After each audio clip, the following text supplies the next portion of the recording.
Goedemorgen. Goedemorgen. Hallo, Mirella Klomp. Hey, Ellen van Wilddier.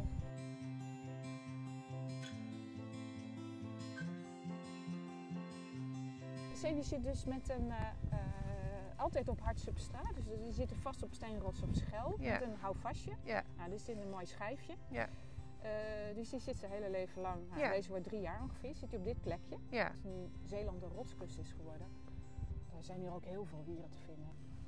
Nou, dan nemen we van zo'n bosje Ja. nemen we dan 1/3. Ja. En van die 1/3 Ja. knippen we 1/3. Ja. Een schaar ergens daar liggen. Dan knippen we dit dus af. Ja.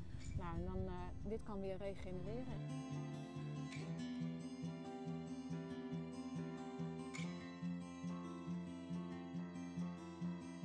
Dit is een diertje. Dat rooige, Ja.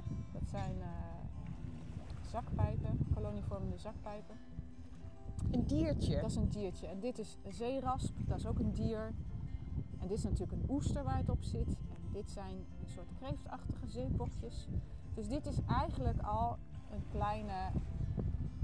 kleine wereld van dier en dier.